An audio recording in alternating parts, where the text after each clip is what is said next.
Hey everyone, welcome to the Sustain the Range podcast. I'm Lauren, your host, and this podcast is a personal exploration of my experiences in everything ranching. From beef operations to training horses to sustainable farming and regenerative practices, we'll cover it all. Each episode features enlightening conversations with guests who bring their unique perspectives and expertise. Whether they're seasoned ranchers or first-generation farmers, we all share a common bond and deep appreciation for the land and the livestock we raise. Tune in each week for engaging discussions, inspiring stories, and practical insights from the ranching community, and let's embark on this incredible journey together.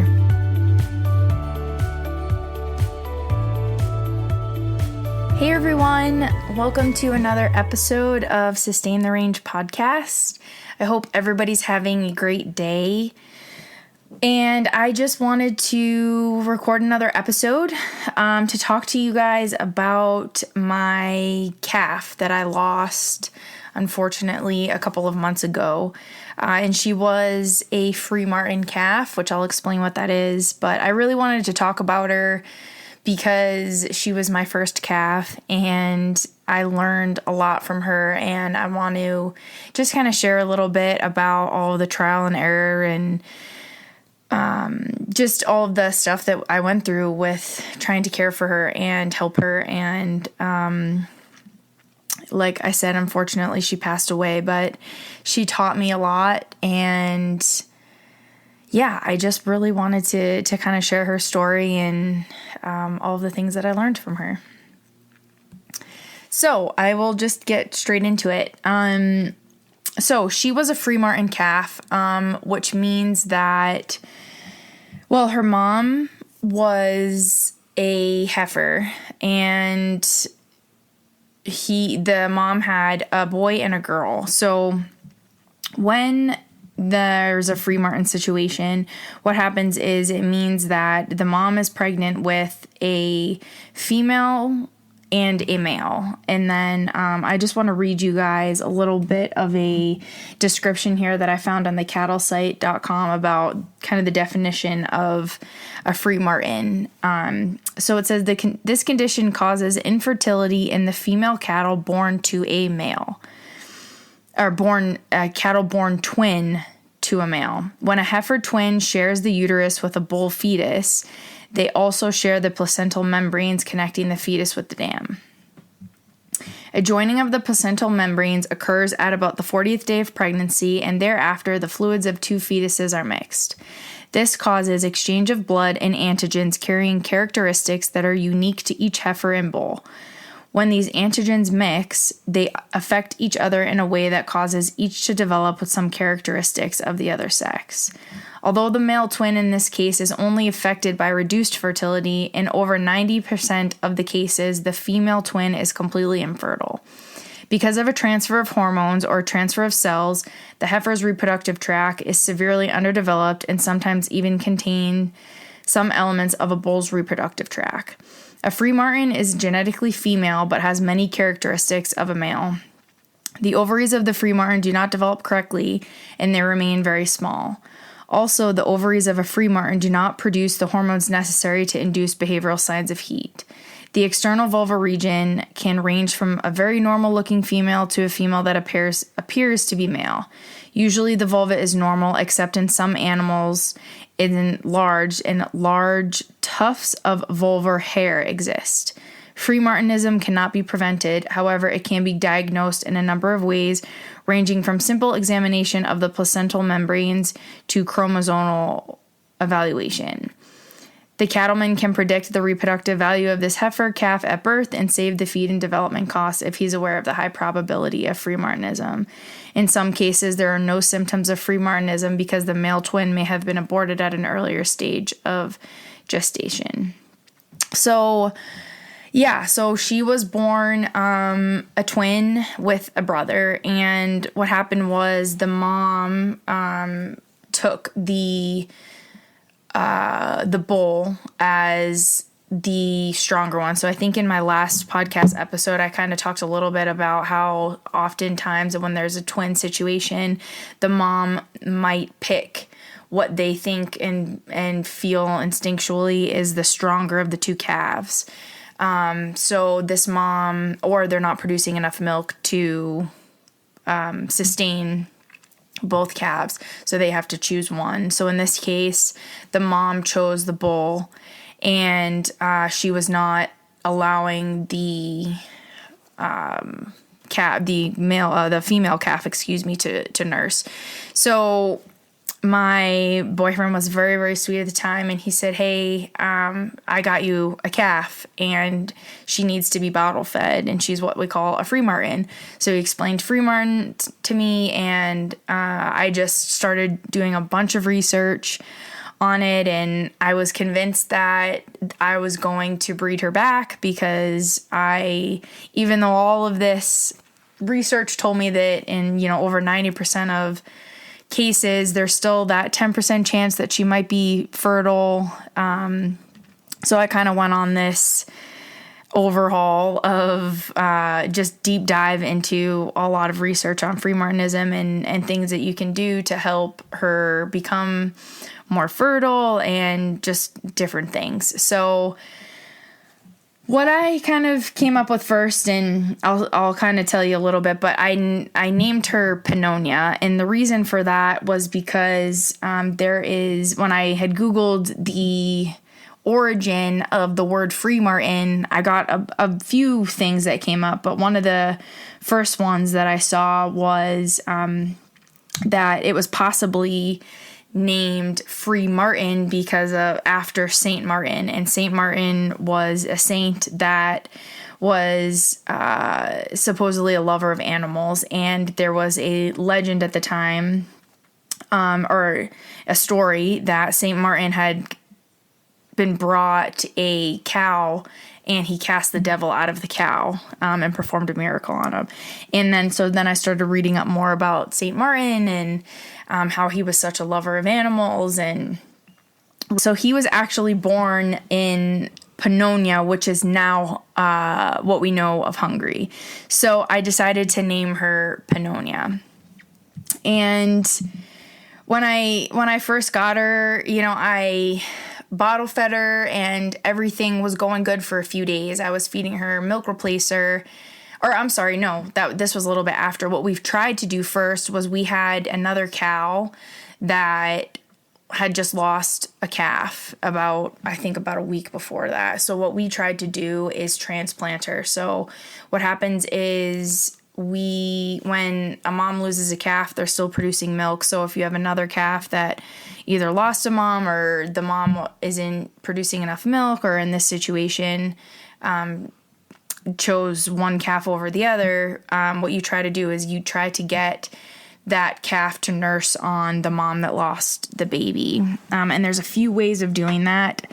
Some people, some ranchers have told me that they will take, if there's a calf that died, or her calf that died, and anybody who doesn't want to hear anything kind of gruesome right now, you can kind of block your ears, but if the mom has a calf that died, what they'll do is they'll take the skin or the hide of that calf, skin the calf, and then put that hide over the calf that they want the mom to take.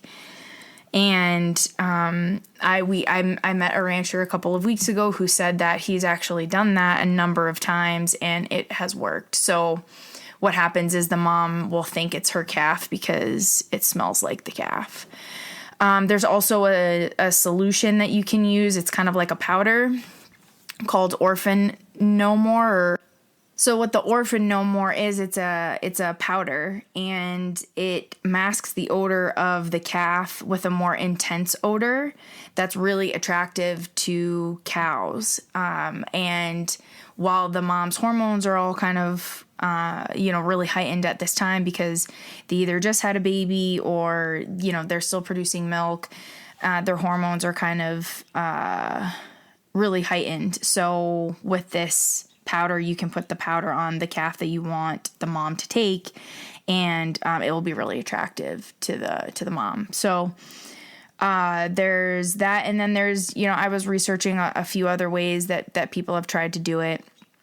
But what we tried to do is just get the mom to allow the calf to drink in a head gate. So every morning I went to the ranch and I put the mom that lost the baby into a head gate, and I let the calf, Pannonia, try to milk off of the mom. And unfortunately, this mom, after losing her calf, or in the process of it, she had developed mastitis.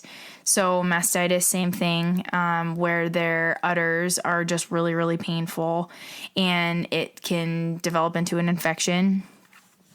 So we tried to treat that, and then it got a little bit better, but you could tell that the mom was still a little in a little bit of, I wouldn't say she was in pain, but it was just pretty uncomfortable for her.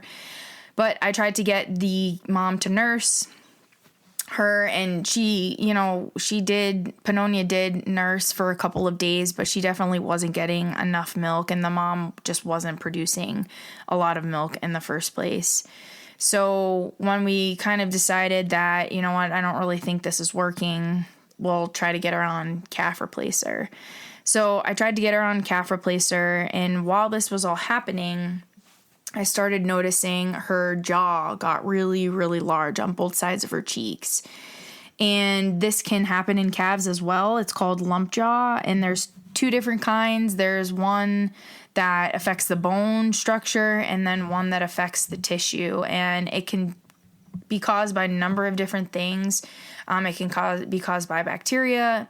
It can be caused by if they swallowed something, or if they got a piece of like hay or a stick or something caught in their jaw. It can create an abscess, and it can be really painful for them. Still, I really don't know, and the vet didn't really tell me what he thought the lump jaw was, but I do think it was definitely in the tissue, because after I brought her home from the vet, her cheeks weren't as inflamed. They were still a little bit inflamed, but they weren't hardly as bad as they were before. So I think it was probably a matter of she was just not well from the beginning, and I do think that she may have had some sort of little bit of infection, or she was just trying to suck so hard, because she was really trying to nurse on the mom, and it could have just caused her some just inflammation in her jaw. So anyway, got her on calf replacer, started noticing her lump jaw, and then she started having scours. So scours are pretty much like calf diarrhea, but they can get pretty serious if you don't take care of it, because the calf can get super hydrated. So the most important thing is to make sure that calf stays hydrated if they do have scours. And what you can do is give them scour pills, which one of the calves that I'm currently bottle feeding now, who's now about a little over 2.5 months old, he had scours, and you just give them a little scour pill, and it usually clears up in a few days, and it did. And you give him a scour pill, and then you switch off. Well, what we did was we switched off every day with calf replacer one day, and then electrolytes the next day. And I did that for 3 days total. And he's totally good now. So that was really good to see. But so I noticed that Pannonia had scours. And then I started noticing that there was blood in her stool, which is a really bad sign. So I went to go get some scour pills. I searched all over. So this was end of March, beginning of April, which is when everybody's calving, and a lot of the products can be sold out, especially calf scour pills, because it's a very common thing. And I drove about an hour and a half to a store. I called all around my area, and everybody was sold out of them. So I ended up driving about an hour and a half down south to a tractor. I think it was a Tractor Supply store that actually had them. So got the pills, and the only pills they had were what they called calf bolus pills, and they are a pretty big size pill. And I just did not feel comfortable giving it to her because of how big they were, and you could not split them in half because they are 72-hour release. And if you split them in half, it can really mess up the dosage. So you either had to get like something to inject it into her and into the back of her throat. And just at the time, I was pretty new to all of this, so I just didn't feel comfortable with the calf that I gave the scour pills to, the one that I'm currently bottle feeding. The pill that we gave him was a lot smaller, and you kind of just put it on down the side of their jaw and kind of push it down the side of their throat, and then they swallow it, and it's easy. But this one was a really, really big one that you definitely had to use with like a pill injector, and I just didn't feel comfortable doing it at the time, and we didn't have a pill injector. And while all of this was happening, she stopped eating, and this was all really within like a day.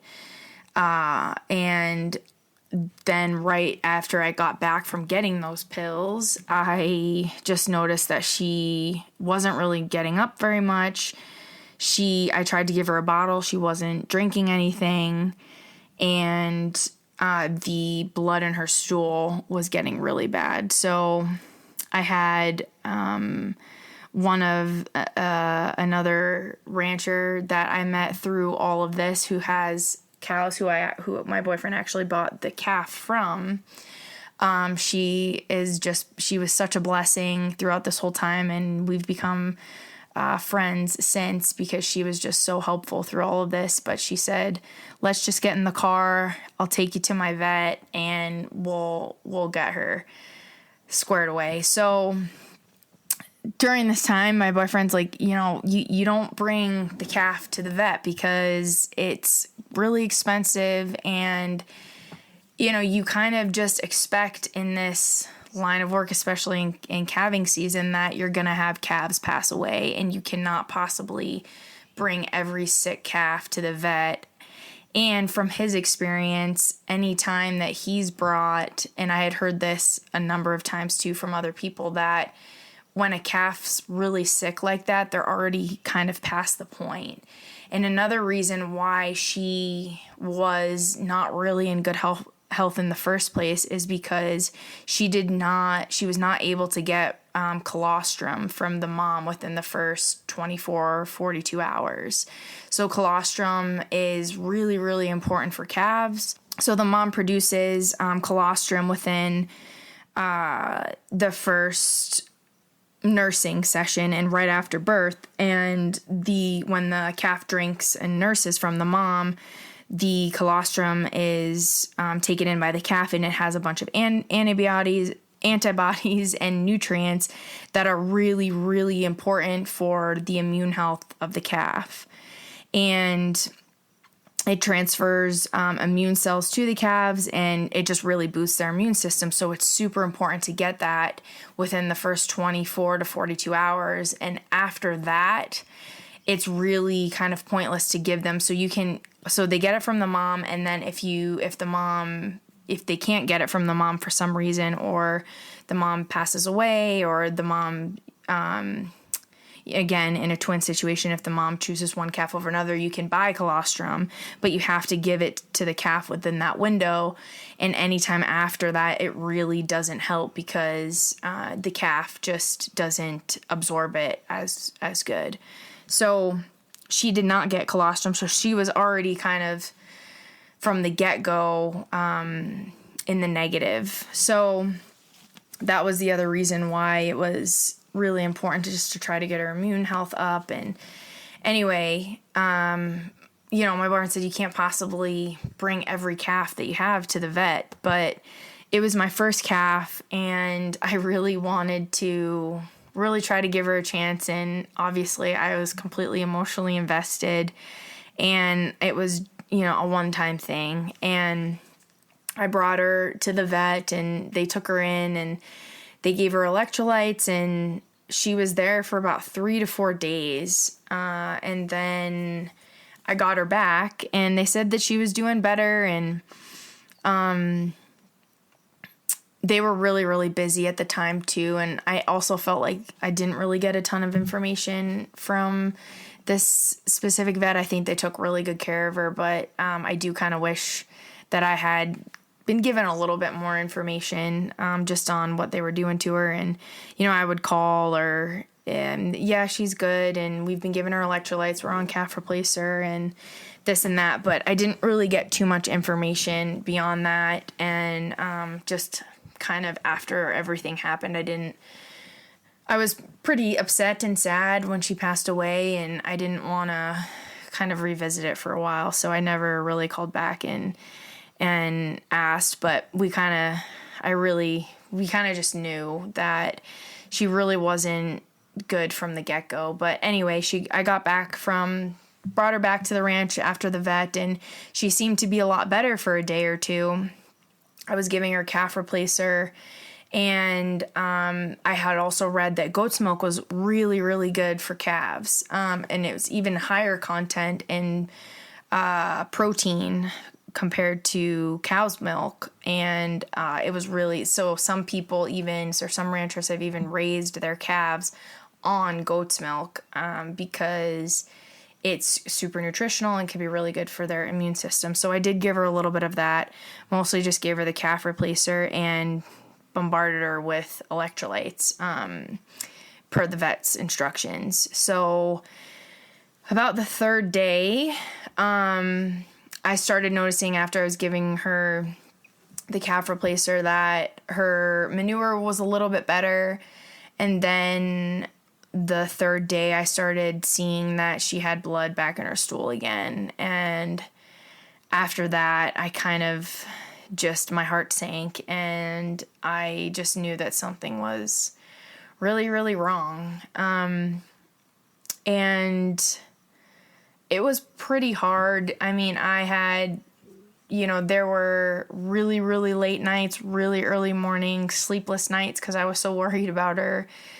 And she was the first one that I had and that I took care of. And, she really taught me quite a bit about I think on the last episode, I talked a little bit about like the circle of life, and she taught me, she definitely fought. She was not well. And for as long as she kind of held out and was really fighting and trying to survive, I think she held on as long as she could. But she definitely taught me a lot of what it's like to really love and really care for something and really love something in such a short time. Because, I only really had her for a little less than a month, probably about a month. But, I totally fell in love with her in the first place. And she just like totally stole my heart, and she was so cute. She was a Baldy, so she was black but then had a white face, and she had a little black dot around her eye, and she was just so cute, and she was so sweet. She would follow me around the ranch when I was making her bottle in the morning and everything. So just totally fell in love with her. But that afternoon when I went to go give her the electrolytes, when I saw that there was blood in her stool, I just knew that something was wrong. And I went to go give it to her, and she got up and started walking over towards me, and then all of a sudden just started freaking out. She started bellowing. She started throwing herself against the fence. She started running away from me, which she hadn't done before, and she was having like a major seizure. At first I thought, oh, maybe I just woke her up from a nap and she got like super startled. But this went on for probably a good 10-15 minutes, and I kept trying to just go over to her and try to calm her down, and she was just bellowing, and she was throwing herself through the fence. And then I finally got her to a point where, I could kind of calm her down a little bit. And then she started having trouble walking. She started falling over. She would get back up, fall over again. And this went on for another, 15-20 minutes. And then she started kind of straining her neck and foaming at the mouth, and it was clearly something neurological that was going on. And there would be moments where she looked like she was okay, and, my heart like jumped. I'm like, oh my gosh, maybe it was just something weird, and this whole time I'm crying. I'm just saying, please don't die, please don't die. And she looked like she was okay, and then I had texted the vet quickly. I said, this is happening. I sent him a little video. He said, go and hurry up and get Cairo syrup and put it on her gums. So my boyfriend quickly ran to the store, and the store, 15-minute, 20-minute drive, and during it, I had her kind of on my lap, and I was just trying to get her to stop, straining her neck so much, and she was kind of throwing her head around a bit, and at this point, she couldn't even walk, so I just had her on my lap, and I was just trying to calm her down and pet her, and, just tears streaming down my face, and I just was, at this point, I knew that she was dying, and I just tried to comfort her as much as I could, and she finally, she was still foaming at the mouth, and she kind of went into like another seizure episode, and then she finally just slowly kind of passed away in my lap, and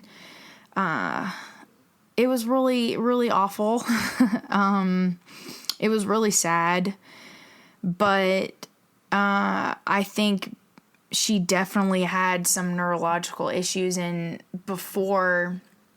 during the time when we were trying to get the other mom to take her, we had her and the mom out in a corral together, and the mom, anytime the baby got near the mom, she would, try to get her away, or she would try to headbutt her a little bit, so then we kind of had to separate her. And from people that I've spoken to, and just, from being around animals, the animals are a lot smarter than we are, in my opinion, but they're also very instinctual, and the moms especially, they know when something's wrong. And in an instance, even in the instance when I said that, if a mom has twins, or they'll pick the stronger one over the weaker one, and just instinctually, because they might know something or sense something that that something is off about that calf or everything, and it's just kind of the survival of the fittest type of thing. And it, again, I think I mentioned this last episode, but it's still very present in cows, and it's pretty amazing to witness. But so that could have been another reason that, both these cows just sensed that something was wrong. I had made Pannonia a hay bed, and I just put a bunch of hay out because it was still pretty cold at night at times, and I put a bunch of hay just to keep her warm. And when I had moved her over to a different corral after she got back from the vet, or when she was at the vet, I put some of that hay into the other corral where there was about 2 or 3 cows that we had in another pen. And not one of them would eat any of the hay, and the hay was fine. I had cleaned out any like manure or pee, and I didn't even give these cows. I made sure that the hay was clean. It was just some of the hay that she was laying on at the time, but not one of them would touch the clean hay that had come from her, or that Pannonia was sitting on or laying on. So they, obviously smelt something or could sense something. So I thought that was pretty interesting. But yeah, and, kind of during this time, I had reached out to a couple of people. I had found this girl randomly on Instagram because I was searching Freemartin calf as a tag, and I just came across some different accounts, and there was this one girl who had posted about having a Freemartin calf, and they were going to keep her, and they were going to try to rebreed her. So I'd messaged her because it was like over a year ago, and I had messaged her, and I said, hey, I have a Freemartin calf. I'm really hoping to breed her, any tips or advice you can give me, or just share your experience with her, I'd love. And I don't think she saw the message, because I just got the message back from her, I think about 3 or 4 weeks ago, and she's oh, sorry, I didn't see this, but she told me that they unfortunately had to put down their Freemartin. She said that they were going to keep her, they were going to try to rebreed her, but what ended up happening was she was so sweet in the beginning, and then as she started to grow older, within 2 or 3 years, she started becoming super aggressive and showing all signs of, bull characteristics. And she said that a few times she went into the corral or out into the pasture, and the Freemartin tried to bulldoze her and tried to run her down, and just got super aggressive, where even she was like plowing through gates. And this girl had a really bad experience, I think she said about 8 or 9 years ago, where she got really hurt by a cow, and it put her out of commission for, I think she said, about a year. So something really serious happened. But she said, I don't want to take any chances anymore. And because she was so aggressive, they had to put her down. And I believe that she said that they did try to rebreed her, after a year or two, and she didn't get bred. But she was really, I could tell within her message, and she even said, I felt so bad having to put her down, but she was just super dangerous to be around. And when they brought her, or when the vet came to look at this cow, she told me that a vet had looked at her. When they opened up the cow, all of the male reproductive organs were there, even though she looked female from the outside. And I guess she said that this vet had never, or I'm sorry, it wasn't the vet, it was at the processing plant when they were at the slaughterhouse. And when they opened her up, they found all of the reproductive organs for male reproductive organs, and they had never seen that before, where they were so intact but completely covered by some female reproductive organs. So yeah, just a pretty crazy situation there. But yeah, I just wanted to share all of that because I just learned so much through it. And like I said, she taught me a lot. I got so attached, and I don't, if I keep doing this, which I hope that I'm going to do this for the rest of my life, I don't think that there'll ever be a point where I don't get attached to the cows and don't get emotionally invested, because I just don't think that is my nature. I don't think that I am able to turn that switch off, but I do have to say that she taught me a lot about like just being able to love something in such a short time, and then just having to let her go. And yeah, it was a really crazy life lesson, because that morning she had passed away, and a couple of guys at the ranch and my boyfriend were there, and they were so sweet. They said, instead of bringing her out to the pasture and just leaving her for the coyotes, let's bury her under one of the big oak trees, down by the ranch. So they were super sweet and got the skid steer out and dug a hole, and we buried her. And so she's now, planted there. And yeah, so I kind of think of her when I walk by that tree every day. And yeah, like I said, she taught me quite a bit, and I'm really thankful for her, even though the outcome wasn't what I hoped. I'm just thankful that I was able to have that experience, and even though it was my first calf and my first calf passed away, she just taught me quite a bit, like I said, and I'm just very thankful for her. So yeah, this was a really short one. I just wanted to kind of share my experience with that. And yeah, I think that's really it. A couple of the updates, I usually give an update in the beginning, but I forgot.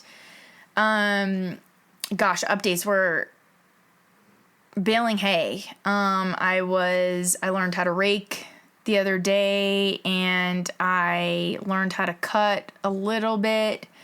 And I moved some bales around the other day, which took quite a while.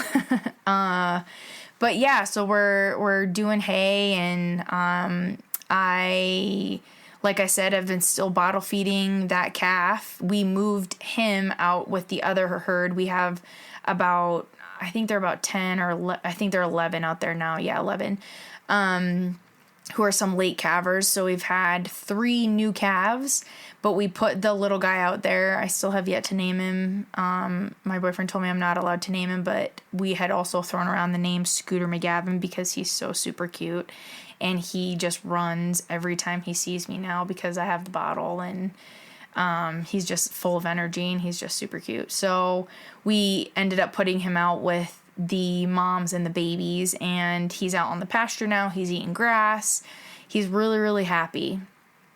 And one thing I also want to mention, I was thinking of this as I was talking just a minute ago, back to Pannonia, but in that same day, that morning, when she passed away, later that day, we went out to check calves, and there was a mom, and we sat there and we watched a mom have a baby.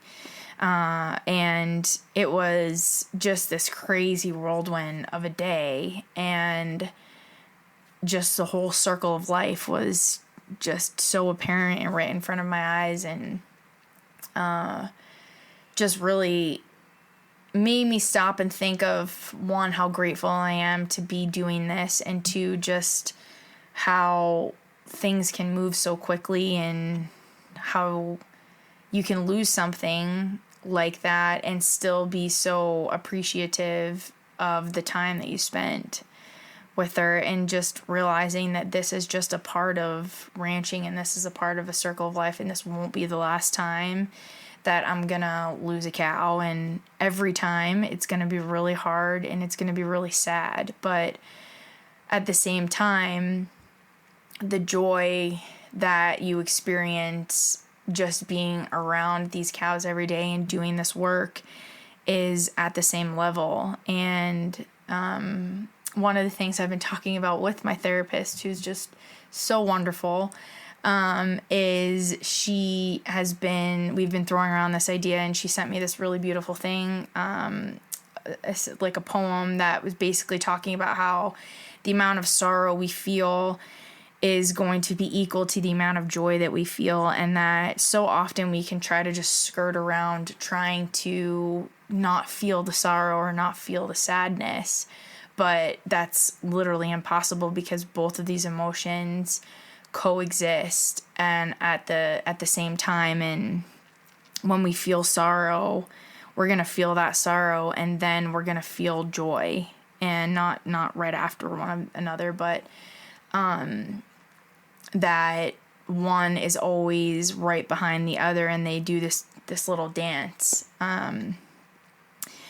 So yeah, and that's something that I've just had to really ponder and think about, because I can often get a little down on myself for how deeply I feel, and I feel like, gosh, why do I have these deep emotions? I wish I could just turn them off, but in a way, it's beautiful at the same time, because I do have the capacity to feel that deep, deep love or deep, deep sadness, but also the capacity to feel that amazing and deep level of joy. So that's something that I'm trying to wrap around in my brain. I still haven't fully gotten to a point where I'm like, okay, I accept the really shitty feelings all the time, but yeah, just something that I'm still kind of working with. But it was just a really beautiful analogy that or just beautiful idea that I had never really kind of thought about as in depth before. So yeah, anyway, I'm rambling, but So that's what's going on at the ranch. I am really wanted to record this podcast today because, and I didn't do one last week, and I'm so sorry that I missed one. But from here on out, I will be doing one every week. But I am getting ready to go on a ride. I have not been able to ride my horse a lot in the last week, so I feel really, really guilty about that. And I've been neglectful of her. No, not really. I still see her and go say hi to her and spend a little bit of time with her every day, but I haven't really been training or riding her in the last week and a half, which I feel really bad about. So I'm going to go ride, and then I have to trim her feet because they're getting a little bit long and she's due for trimming. So I'm going to do that, but I really wanted to get this out to you guys today and just share a little bit about my story with Pannonia. Anyway, I hope that this was interesting for you and insightful. And if you have any questions or comments, or you just want to reach out and say hi, you can find me on Instagram, Lauren, LAUREN _Pidge, PIDGE. And just send me a message. Yeah, just tell me if you liked it, and if there's anything else that you guys want to know too. I'd love to hear from you. So anyway, I hope everybody has a great day and a great evening. It's 5:30 here. So wherever you are, have a wonderful rest of the day, and we'll talk soon.